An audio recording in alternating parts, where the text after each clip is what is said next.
Welcome to the UI experience. To the UI. Welcome to the UI experience. This is yours truly, Jalal Tariq, with the newly rebranded Real Talk with Jalal Tariq show, otherwise known as UI Daily Show number 30, for this Tuesday, September the 30th, 2014. I think I said morning yesterday when it's actually afternoon, but I keep long hours. I don't go to bed until close to 3, so everything is morning to me. In any event, I want to thank everyone that has chosen to tune in to our show and basically listen to us run off at the mouth for the next X number of minutes, because we never know exactly how long we're going to go. It depends on the conversation that we're having and how impassioned we become. And sometimes we'll go an hour, sometimes we'll go an hour and a half, sometimes we'll go 45 minutes. But it is what it is, which is one of my favorite sayings. It is what it is. And today on the Real Talk with Jalal Tariq, I'm hearing an echo. Anybody else hearing an echo? I hate when I have to break my flow like that, but I want everyone to be able to have this same experience that I have. And so that's why I'll stop sometimes and I'll say, hey, anybody hear that buzzing in the background? But sometimes that's what you have to do to make sure that your particular broadcast is accepted and enjoyed by everyone. Because if you have an echo in your ear, people have a tendency of basically cutting you off and going on and doing other things. Topic number 1. It's not really a topic per se, but it's something that I wanted to explain. Yesterday, after we got off the air, we do what is called a debrief. And basically that's where we all sit around and we basically critique the show that we just had. And we talk about things that we could do better, and we talk about things that maybe we shouldn't say, and maybe some of the things that we should say. So I wanted to take this first part of it and explain why I am now just trying to rebrand this show into something that I've been doing for a while. For those of you who don't know, who have very little to no history about me, I have been in this broadcasting game for well over 35 years. Matter of fact, Terry could tell you about all the good times we used to have back DJing clubs back in 1981. As a matter of fact, we basically came into town, nobody knew who we were, and basically took over Kansas City. We was bouncing from one end of Kansas City to the other and was in high demand. All DJs that was out there, we just basically moved them out the way. But that's a story for maybe a blog or another time as to how all of that came about. But the point is that I've been doing this for years and years and years and years, and I like to think that I'm fairly proficient at what I do.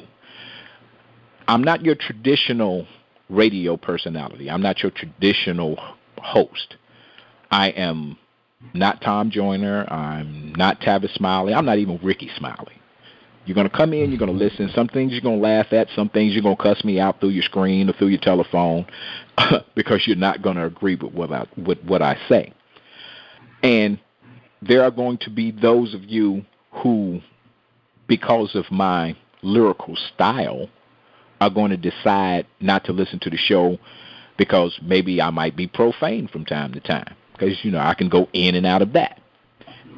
If that abuses or offends your sensibilities, I'm truly sorry. I wish you would stay, but if you don't, that's fine as well, because certain people like certain things. That being said, I like to speak to people where they are in order to bring them where they should be. And I have been on panels and I've spoken with college-educated individuals who basically sat there and basically talked to the people as if everyone in the actual room had a bachelor's degree. which is fine if everybody in the room has a bachelor's degree. And anybody that knows me in my other life, in my government life, knows that I can kick vernacular with the best of them. I can be quite erudite when I am espousing my particular viewpoints on particular subjects. I can talk to a PhD just like I can talk to the homeless guy in the shelter. Again, 20 years into this game. And you will never hear people introduce me. And I don't know how much experience everybody has with going to different panels and listening to different speakers. But I never have anybody introduce me other than, this is Jalal. And Jalal is going to give us some knowledge about whatever the subject we might be thinking about. Whereas some of my contemporaries might go with the whole intro. Well, this brother graduated from George Washington University, and he has a PhD, and, basically the big build-up that you should listen to him because he has this number of initials behind his name. I have initials behind my name as well. I graduated in the top 1% of all college seniors in the country when I graduated from college. My major is speech communications. My minors is counseling psychology and drug addiction, substance abuse counseling. But I don't tell people that because to me, that has nothing to do with the message that I am trying to get across to you. I am not trying to basically blind you with my magnificence. I am simply the vessel. I am simply the messenger. I am giving you what I think you should hear and what you should know. Next point. Being a professional as opposed to being real.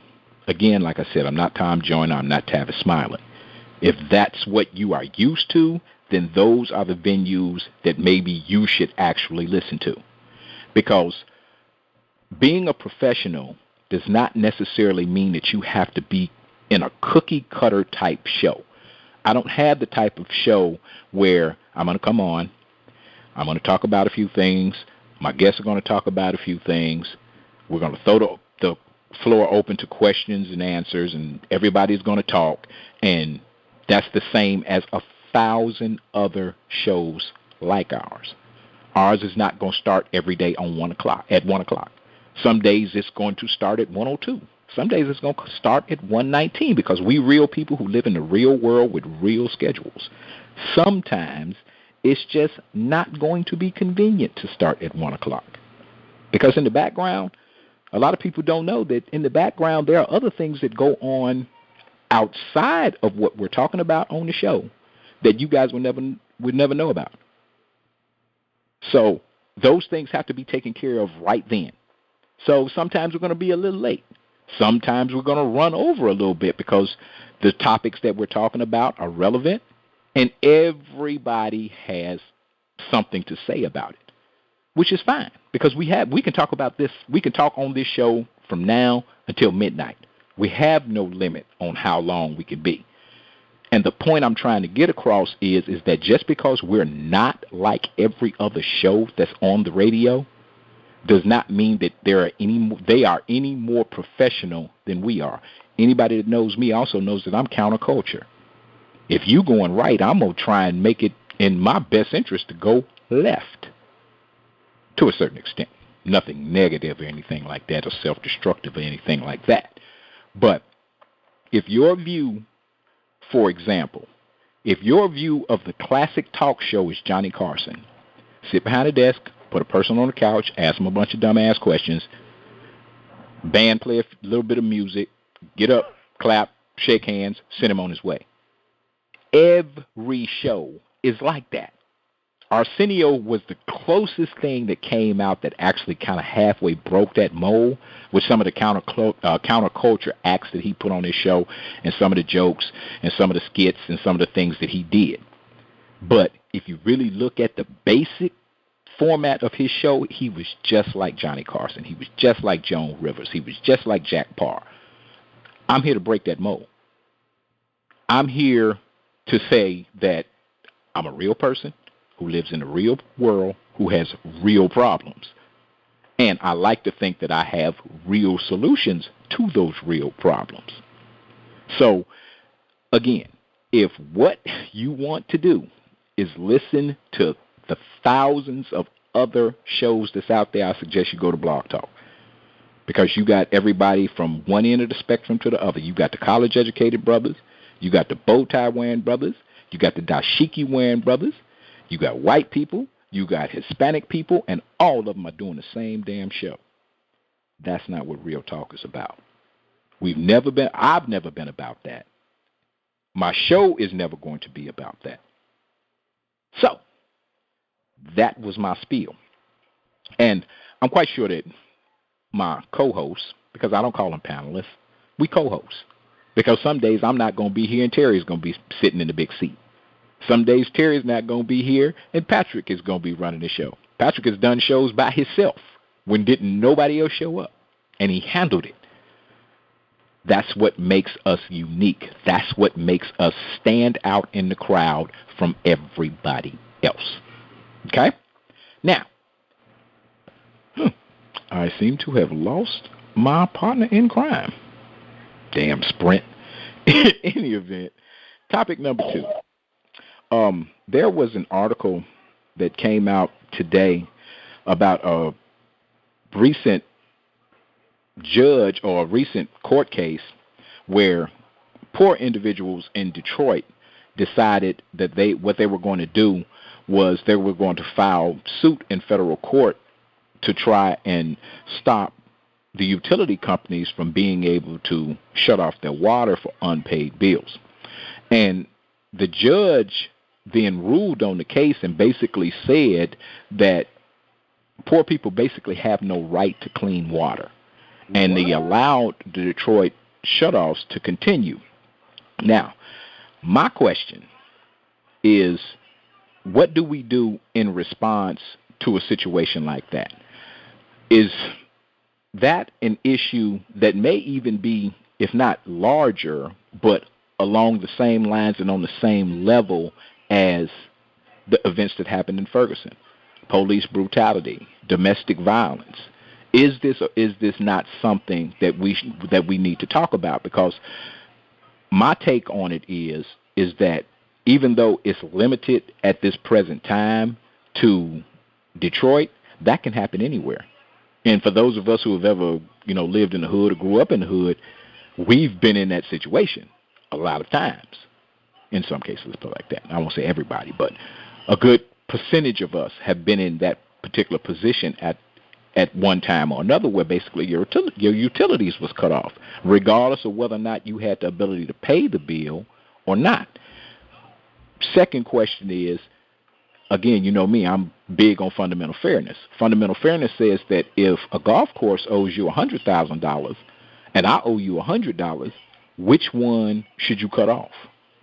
Which one is the most important for you to cut off?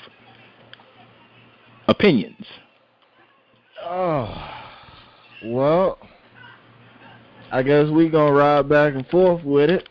So, my opinion is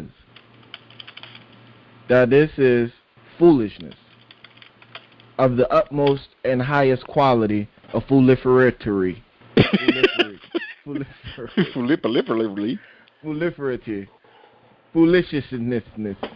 whatever the word is. That I'm trying to invent new words, because people that invent new words are seen as more creative and more amusing to listen to. So that first attempt wasn't too good, but don't hold it against me. Anyways, personally, I think the whole Detroit situation is just horrible. When you look at the fact that people are being denied access to something that's necessary for life, like something that is necessary for life to exist.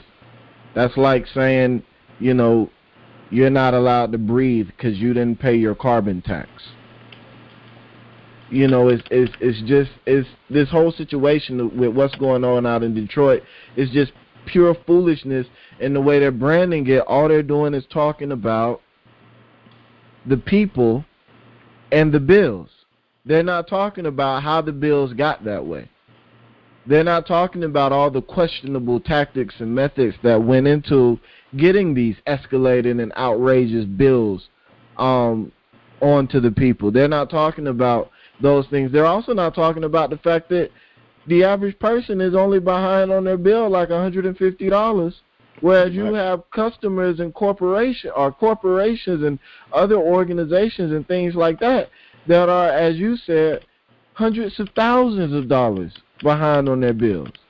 But they're shutting off the water of the person who basically is a drop in the bucket and leaving the people who are basically major contributors to the issue with running water. The people that are using the majority of the water for stupid things like watering their golf course, which, I mean, in and of itself, you say, well, I want to go golf on some clean green. But that pales in comparison to this person being able to bathe their body or feed their family or drink to survive, you know what I'm saying? Like, I mean, to put it in ghetto terms, you can't make Kool-Aid without water. Yes, sir. So, I mean, it's just, the whole thing is outlandish. It's definitely a human rights issue. And it's another thing that we definitely need to be paying attention to. It's easy for us to forget about things the way the media keeps cycling through things.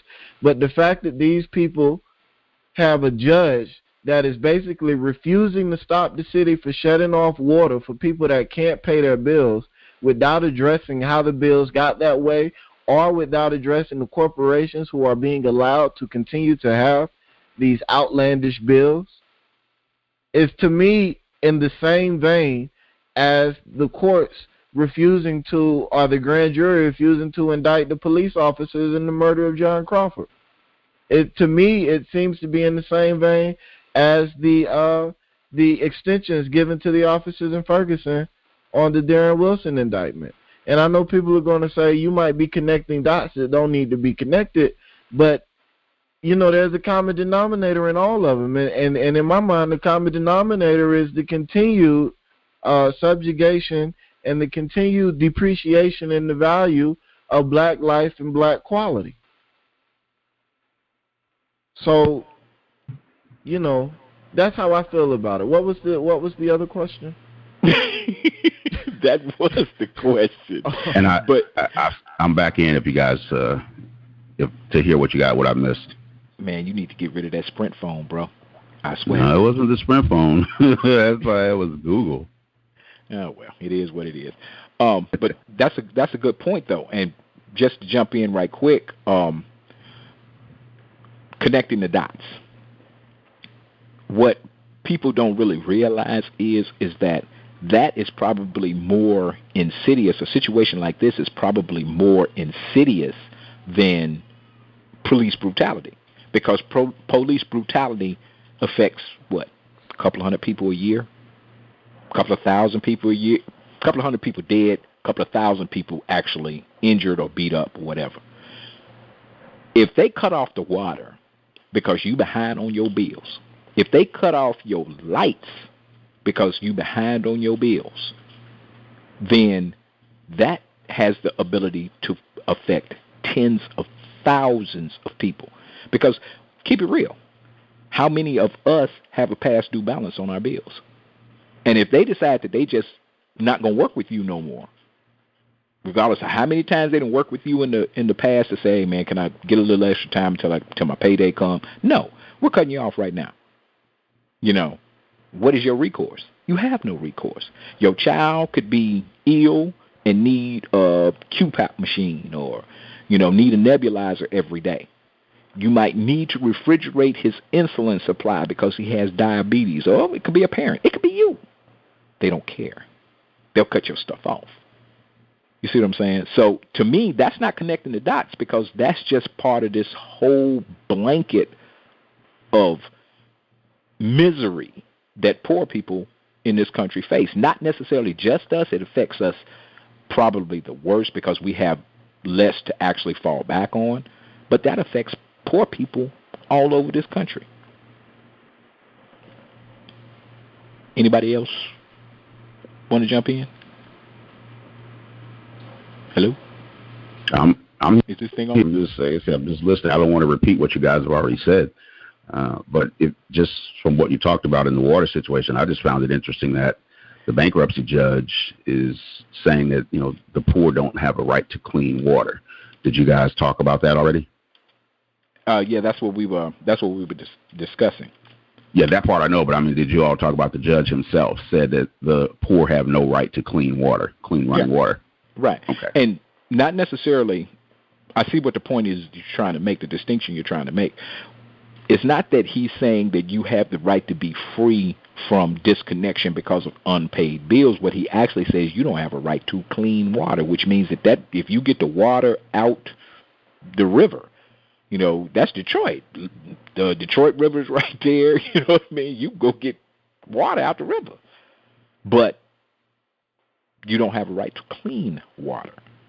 That's unsaid. That is something that has not been said about any other community in the United States ever. But this is what they're saying. But then again, we're talking about a city that's majority African American, I think. And areas without water are majority black. We're talking about a city that basically the face of that city is African Americans, black folks, us. U.I. Jane. I know you want to get in on Yes, this. I'm here. First off, and I'm gonna point the fingers at black people, and this is why. The moment that this issue broke out in Detroit, black people across the country and every hood should have been in uproar about it. It shouldn't have been a Detroit issue. This issue is a black America, black community, whatever you want to call it, issue, because everything has a test run. Maybe, just maybe, the government is testing out Detroit for what's bigger to come. Because if they could cut the water off in Detroit and say, hey, you're entitled to clean water, what's to say these other Philadelphia, Baltimore, Atlanta, and Chicago, what's to say these other cities aren't next? Patrick, you mentioned people about the connecting the dot. The dot goes, it fits right, that dot fits right along the trail. Simply because before the civil rights movement happened, it wasn't an issue of they're just not letting us do certain things. It was an issue of everything. Black people were sick and tired of being killed. They were sick and tired of mistreatment. They were sick and tired of everything. Everything had to happen in order for the movement to start. So this right here falls right in line with Detroit. Not black people aren't in poor people, but in my mind, they said black people. Black people not being entitled to clean water, to me, falls right in line of what's to come and what they have in store for us. Because, again, if I'm about to cook, how am I going to clean my chicken off? How am I going to wash these pesticides off of my food, my fruits and vegetables? So, again, it's one of those. For me, I'm looking at it as it's just a test run to what's to come in other black neighborhoods. And, again, if black people around the country sit silent on this, we might as well just go head on and go outside and dig our own graves. We cannot stand by and allow Detroit to be treated the way they're being treated. Because at the end of the day, I heard somebody in Birmingham say that, well, that's Detroit issue. That's not Detroit issue. That's a black issue. This is a black America issue. And that's what's wrong with black America. We're too individualized. That's Mike Brown and his family. That's Ferguson issue. That's not a Ferguson issue. This is a black America issue. And until we realize that everything that's happening is happening to every black person in this country, we're going to continue to be purged off. That's all. Good points. And I especially like what you said about us being so divided in our viewpoints that we don't realize that when a law like this is set down, then it becomes precedent. And even though this is at the lower federal level, what happens is say, for instance, in East St. Louis, say, for instance, they start doing the same things, just start going around cutting people's water off. If an individual in East St. Louis decides to sue about that same issue, when they go to federal court, what the federal court will do will rely upon that case that was passed in, or that was handed down in Detroit. And now they have a legal basis for actually denying. And of course, you can appeal, and it'll go all the way to the United States Supreme Court if you can find a jurisdiction anywhere in the United States that's willing to lay down a decision that's at odds with the Detroit decision, because a lot of people don't realize that's how a case gets to the United States Supreme Court. You don't just file for certiorari and they say, oh, that sounds like a good argument, I am going to listen to that. That's not how it works. There has to be some type of district and circuit court disagreement. They have to be at odds with each other, which means somebody in Mississippi got to say, you can't turn off the water, while somebody in Michigan says that you can. That's the only way you get to the United States Supreme Court. So what, like U.I. James said, you can't divorce the two from each other. What's happening to us in Detroit can and probably will happen to us in Vicksburg, Mississippi, in Birmingham, Alabama, in Prince George County, Maryland, wherever we predominate. In our poorer sections, if we have a bill that's actually due, that can actually happen.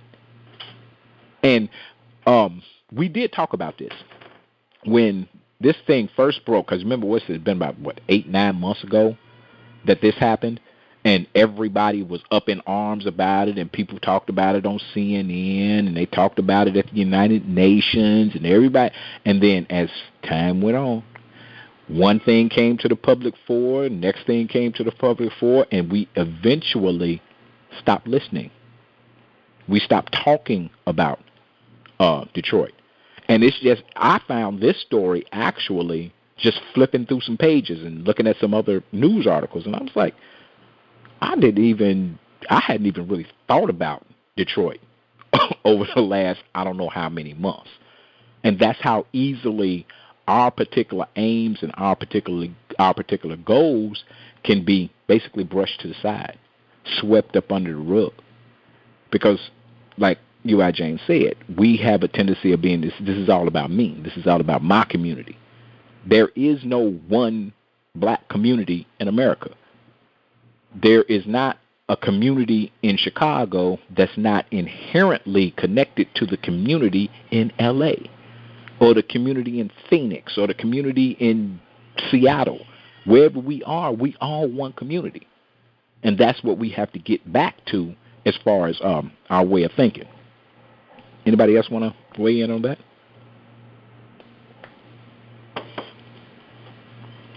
Am I here by myself again?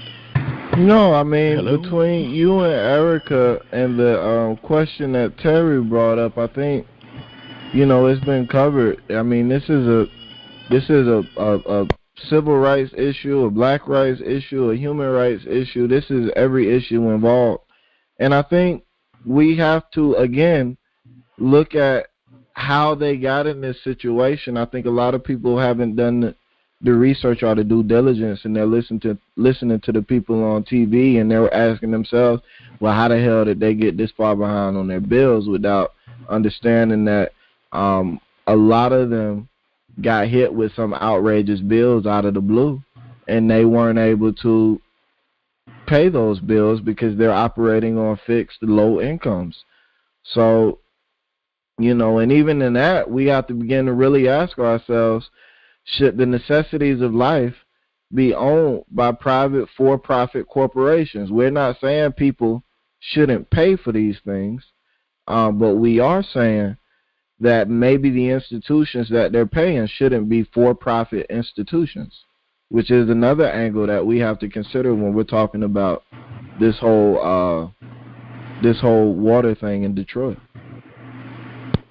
Then, not only that, we have to look at, like you said, they're behind on their bill. look how Detroit was hit when that recession came. And we all know when that recession hit, the first person that felt it, if, black people felt it at all because we've always been poor, black people were the first to go. They were the first ones to get laid off. Look at how many people were laid off in Detroit within the last 6-7 years. So you have to take that into consideration. If they don't have a job because GM hadn't picked them up yet or Chrysler Ford hadn't picked them up yet, how are they going to pay their bills if they don't have a job? Some of these people are unemployed not because they want to be. They're unemployed because they moved to a city that was industrialized, that stopped producing, that sent some of their jobs to other places. And it's easy for you to say, oh, they should have moved with the job. But again, moving with the job, sometimes that doesn't guarantee they would have been hired back. Not only that, but it costs money to actually move. You can't just, a lot of people end up thinking back to the 1930s, the 1940s, 1950s, when that first wave of us came out of the South and came up north, to keep from being subject to, such adverse racism, plus the good manufacturing jobs was up here. That was a different thing back then, because I might be in Detroit. My cousin Patrick might be in Birmingham. He might want to leave. He got a family. But what Patrick could do was come up and live with me. He stayed with me until he get on his feet, find him a place to stay, then he brings his family. That's not how it works anymore, because we're so disconnected. Even within families, we are so disconnected that you just can't. You don't have those migrations anymore. Plus, like U.I. Jane said, there are no jobs to migrate to. Even those of us who consider ourselves, technologically advanced, those of us who have a handle on computers, on coding, or what have you, there's not a big block of, Google jobs or, Apple jobs. Apple's open a factory and we're going to go work in that factory. That's not the way of the world anymore. And additionally, going back to the subject of whether or not things should be actually privately or publicly funded, even in a situation where it's publicly funded, the money that it takes to actually run the water company has to come from somewhere. And most of the time, it comes from the tax base. If there is no tax base, there's no money to actually run that public function, which that public function then becomes, it goes into bankruptcy, and then it is turned over to private contractors, and private contractors, they in it for the profit, which means they gonna squeeze every person that they possibly can for every dime that they possibly can. And as was stated before, when people had jobs, people didn't have a problem with paying their bills.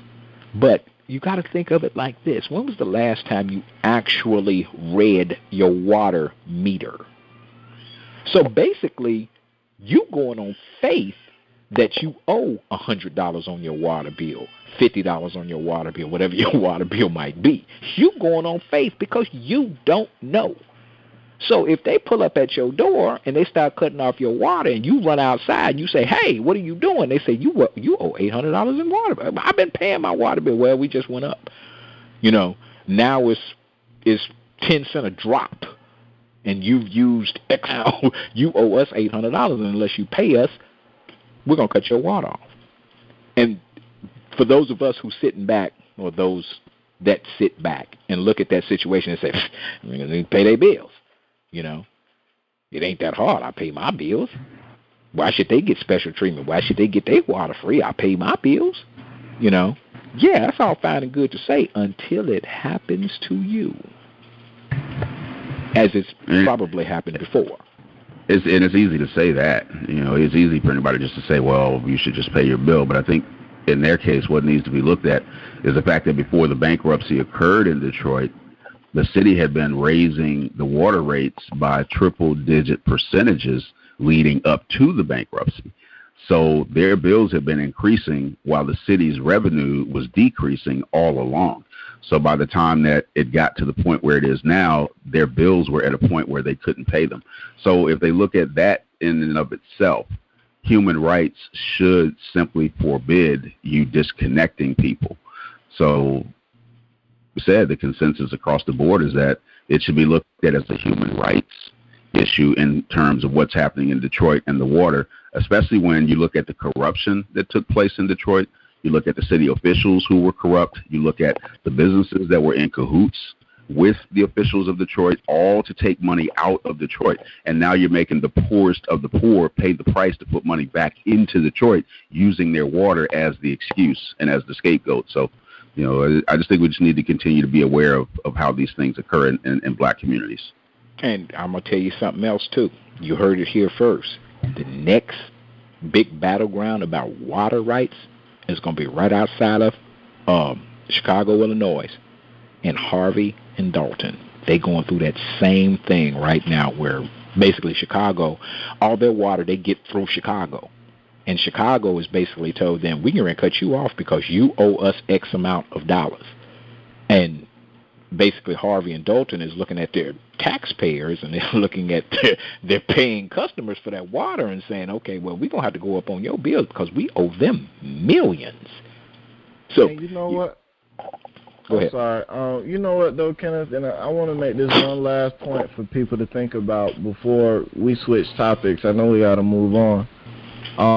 But Detroit is also right next to a fifth of the natural water supply or the fresh water supply on the planet.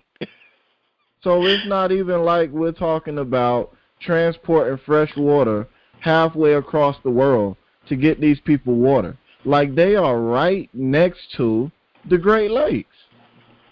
It makes it even more ridiculous. That's for sure. That is for sure. Okay. Next topic. Lightning round. Somebody asked to, for us to go back to this. So, 30 seconds. Lightning round. Let's see. Who am I going? Let me spin the wheel, see who's going to be first. Tick, tick, tick, tick, tick, tick, tick, tick, tick. Patrick, you up. Did you see the video about hip hop on trial? Where basically, and for those who didn't see it, it's on somebody's page. I think it's on the UI page somewhere. Basically, they all teamed up on KRS-One. They put KRS-One on a panel with a bunch of people with gray hair who have no appreciation whatsoever for hip-hop. And they basically had him defend today's artists when he hasn't really been like that in the game for, 20 years? You know what I mean? It's been 20 years since he was actually on top as far as consciousness of most black people, basically to defend hip-hop. Give me a minute. Did he or did he not represent the cause of today's hip-hop? I think he did the best he could. I went back and actually started watching the entire thing, which is actually a 2-hour quote-unquote trial on hip-hop. And I think he did the best he could. But anybody that's an avid hip-hop fan has to acknowledge the fact that there are things going on right now that just can't be defended. True. And that clip that they caught him in was a part of the section where he probably should have just said, you know what, it is what it is. But instead he tried to defend hip-hop.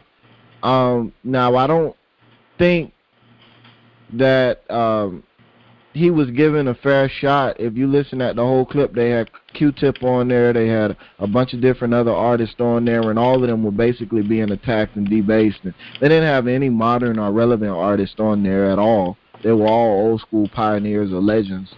But for the most part, I think he did what he could, but with the slanted audience and with the way things were being attacked and with the question that he was directly asked and with the topic being Kanye West and the word and him using the B word all the time, and the other people, and they're constantly using nigger this and nigger that. It's kind of hard to defend that. So he did what he could, but when it comes to the N word, There really is no defense for it because all of the etymology things that we try to bring up for it, it comes from negus, it comes from this, it comes from that, it means God, it means king, it means this, it means that. All of that's a stretch. That is faux show. Good comments, good comments.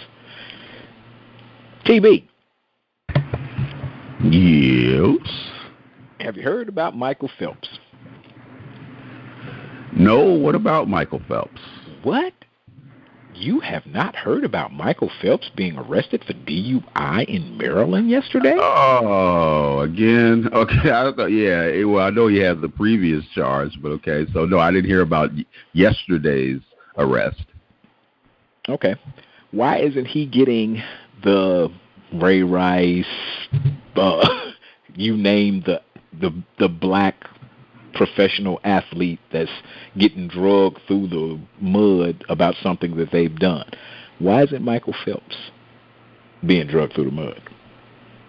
A lot of it has to do with the fact that he's Michael Phelps. He's a Olympic legend. He happens to be a Caucasian guy, and they don't want to drag their own through the mud. That's the simplest answer to that question, because again, he was arrested for smoking marijuana last year. He's embarrassed himself a couple of times since he's won those medals, and just still make it a very quick blurb in the news, and then it's gone. So I just clearly believe that has to do with the fact that he's a Caucasian guy named Michael Phelps and not a brother named Michael Jones Jr. Good point. P.I., back to you, my friend.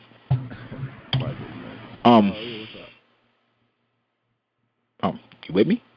Yeah, I'm here. Okay.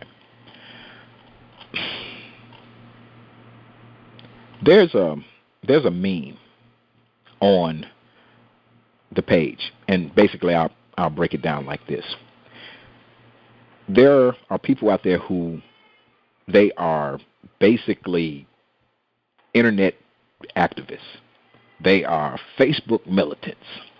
But when you call for them to meet me down at the town square, because we gonna march on whatever, why is that, and what can we do to change that? Give me a minute. I think it's easy to be bold behind the security of your computer screen. We talk about it all the time. The internet affords people this false sense of security where the racist can be racist, the this can be that. You can pretty much let it all flow, let it all hang out. You can be whatever you want to be on the internet. But when it comes time to actually do something, when it comes time to actually get up and get from behind your computer and make things happen or be about what you say you're about on the internet, now that's a different pill to swallow, because it requires you to expose who you really are, and who you are on the internet might not be who you really are, and you don't want people necessarily to see that. Because if you were okay with who you really were, then you would be that off the internet as well as on the internet. So and as far as changing that, I don't think we should try to change it, to be honest. I mean, those people have their uses. And their use might be nothing more than being the social mouthpiece of whatever cause that they're involved with. So you get those people in your cause, and then you set them loose on the internet to spread the message. That's a wonderful group of people to have, because those people that are out building don't necessarily have time to be on Facebook all the time. So, we shouldn't be trying to change it. We should be working with it. Faux show. Now, TB, this is a story that's, I know, going to hit straight to your heart because this is your thing. Have you been following the travails of our good brother Marvin Sapp lately? TB, you there? He's gone, brother. What? Oh, wait, I think he just came back. I'm here. What did I miss? I'm ready to go have it out with Google Hangouts. No, yo. What did I miss? Question to you, my brother. Have you been following the travails of Marvin Sapp? I haven't been following it, but I did so happen to read what happened, how supposedly he's being quote unquote stalked by women, and he's gone on Facebook and basically is begging women, hey, I'm Marvin Sapp. I know I'm chocolate and fine, but y'all need to stop bugging me. Okay, so what's your thought? Do you think that is something that's relevant, or do you think that is something that's basically overblown? It's relevant to what? I mean, we have a lot of issues going on in Black America, and somebody wanting to be in Marvin Sapp's life, some woman wanting to get with him is not relevant, or some women wanting to get with him is not relevant, and so it's just not relevant. That's all it is. So again, relevant to what? Are we talking about the lack of qualified black men for black women, and there aren't enough of them? And in that sense, okay, Marvin Sapp is one of those good men. I don't know if he's single or not, but he's a good man. There just aren't enough good men, so he has more than one woman that wants him. Okay, in that sense, it has maybe 2% relevancy. But all of us could say that. All of us black men who are available could say, there's more than one woman that likes me, because there simply isn't a good base of black men to go around. So, but I'm not going to go on Facebook and put it out there. Okay, you ladies need to leave me alone now, because I know I'm single, but y'all need to leave me alone. So it's really not relevant. It's that sidebar news, something just to make you read something, but it's not relevant to what the real problems are in Black America. Last question, P.I. Now that the video has been released of the actual situation that happened with John Crawford in Ohio, well, it's a two-part question. Do you think that is going to spur the United States Justice Department to investigate that particular incident more closely? And part B, do you think that now that Attorney General Holder is gone, do you think that is going to lessen the scrutiny that the Justice Department has on situations that happen to us around the country? Well, I think the release of the John Crawford video, I don't think that's going to spur. I mean, they already had a special prosecutor brought in. And in a sense, that's like the government's way of saying, okay, we're going to do all we can do. And even the special prosecutor couldn't get an indictment, even with the jury, the grand jury, and everyone else being allowed to see the videotape. They weren't willing to pull the trigger on an indictment. So I think in that case, as far as I know, they're already seeking a civil suit against the police department. I don't know if they're actually doing anything to Ronnie Ritchie, who, if you would ask me, he definitely needs to have 2 counts of murder brought up against him, not just for John Crawford, but also for the woman who died in the panic. She had a heart attack in the panic. But I don't think anything's going to come out of that in terms of a special grand investigation on the federal level. I mean, they're kind of using Ferguson at this point as a smokescreen for everything else that's happening all over the country. It's kind of like, well, Ferguson is bad, but let's keep them all focused on Ferguson. Because if they get wind of all this other stuff that's happening in conjunction with Ferguson, we might have some real issues. So let's just keep, they beat up somebody in Ferguson, the police chief, there was a scuffle, good. Oh, the advertising company, the man had a deal, he killed somebody, oh, good. Just keep attention on Ferguson, you know what I'm saying? So just keep it there. Mike Brown's mom is going to be on Steve Harvey. Good. Just stay right there with Ferguson. So, and even in the case of Eric Holder leaving, I actually think there's going to be less scrutiny on the Justice Department altogether with him leaving. Now, that might be a little bit different than what other people think, but I think the Justice Department is going to kind of back off on a lot of different things. I don't think we're going to see them being as actively involved in a lot of these race matters as they were.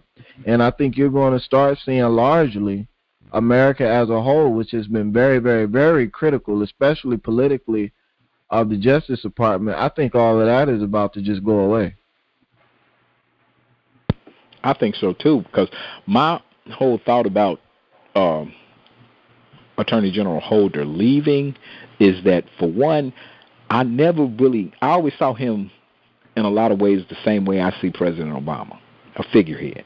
Because if you really think about it, if you know anything about the federal government, it's the lifetime staffers, the deputy director, the assistant deputy director, the field office people.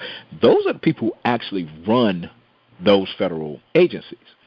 The secretary himself, or the attorney general, or whatever cabinet member it might be, they're just the face of it. They're the public relations part of it. Because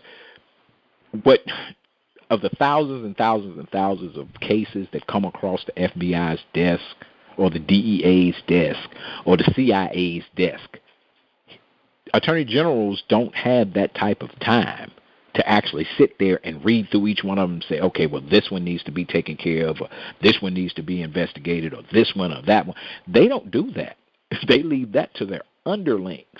Their underlings that have been with the agency for 20 years, 15 years, 25 years, getting ready to retire and get their gold watch 30 years. Those are the people who actually run those agencies. Because if you really think about it, how long ago was it that Trayvon Martin was murdered? Where's the federal investigation of that? What's the status on that? Where's it at? And wasn't Attorney General Holder then the Attorney General at that time? He said he was going to push this. He said he was going to do this. He said he was going to do that. But where is the action on any of those things? And for those of you who say, oh, well, it takes time. You got to be able to gather all the evidence. That's some bullshit. Because let me steal a candy bar in the stove and see how quick that particular investigation is wrapped up, finished, I'm charged, I'm on my way to jail. You see what I'm saying? So, I think you're absolutely right. I don't think anything is going to change. As a matter of fact, it might get a little bit worse now, because now the question is, who is President Obama going to replace him with? You can almost rest assured it is not going to be another black man. You would just about believe that. He could surprise me, but I kind of halfway doubt it. In any event, it is now 2 o'clock, and we are moving up on the end of the inaugural version of the UI Daily Show, otherwise known as Real Talk with Jalal Tariq. And I want to thank my panelists, my co-hosts, my Ace Boone Coons. You never did tell me what that actually means, Terry. You said you weren't going to call us panelists. Yeah, well, you know me. I forget. I'm old, man. I forget in a heartbeat. But I want to thank P.I., Patrick Irvine. Catch him on any number of shows. Just, troll around the internet. You'll find him. Just type in his name. His name will come up under like 5 or 6 different shows, 5 or 6 different groups. I want to thank TB, who is actually coming up with UI After Dark one day this week. I forget when it is. Did you ever decide which day you going to kick that off? That's not nice. His show is Monday, Wednesdays, and Fridays. But he didn't. But did he do it? Are you doing it tonight? I thought that was not today. Ain't decided. Monday, Wednesday, or Friday. Today is Tuesday. Okay. Oh, my bad. Did you do it last night? No, not yet. That's what I'm talking about. We're just promoting it. Yeah, we're just promoting it. The show will come out. It will come out. Yeah, it'll come out Mondays, Wednesdays, and Fridays. And what we're trying to decide on is the time length. Whether we're going to do it from 10 to 11 or 10 to 12. But it will be Monday, Wednesday, and Friday nights beginning at 10. I say go old school style and do it like 10 to 3 in the morning or something like that, like real DJs used to do back in the day. If we start to get that kind of funding and that kind of viewership, then yeah, I could definitely take it that long. But it's just the thing where to start it. Yeah, we'll start it like in an hour, and we'll see if it starts to build, and then we can move from there. Funding. Who needs funding? Okay. And UI Jane, I know you was in and out, and I want to thank you for your comments as well. I look forward to the day where you're able to actually participate more, but it is what it is, and you'll be here. And she's on numerous shows too. Google search her name, and she will actually show up in like 5 or 6 different shows as well. And with that being said, I really want to do some like last positive 2 minutes with Jalal, but y'all know me. I find it hard to be positive about anything. As long as my people is in dire straits, I can't never be positive about nothing. Anyway, I want y'all to join me tomorrow. Again, same place, same time, as the old DJs used to say, same bat station, as they called it, from 1 to 2-ish, from 1-ish to 2-ish, we will be on the air, and we'll be talking about the subjects that actually matter to us. We're not going to talk about any fluff. We're not going to talk about Beyonce. So, there's shows for that. Just pop on over to, wherever you want to go. You can always find shows about that. But if it has to do with us and it has to do with us moving forward, real talk for real people will actually be here. And with that, I sign off. Oh, and the revolution won't be televised either. But it must be funded. I don't know what happened to our commercial was supposed to be today. Before I end, for those of you who don't know, urbanintellectuals.com/membership. If you want to become a member of Urban Intellectuals for $24 a year, urbanintellectuals.com/donate if you want to donate to the cause, because the revolution might not be televised, but it must be funded. And with that, I'm out. For research in child development, black children do better in school when they have a sense of racial pride. Shouldn't they get that sense of racial pride augmented at school from the curriculums? Urban Intellectual is working on a curriculum to do just that. You can help. Donate or become a member. Go to urbanintellectuals.com/members to become a member, or go to urbanintellectuals/donate to donate and help your child grow up in a world where they know who they are. And help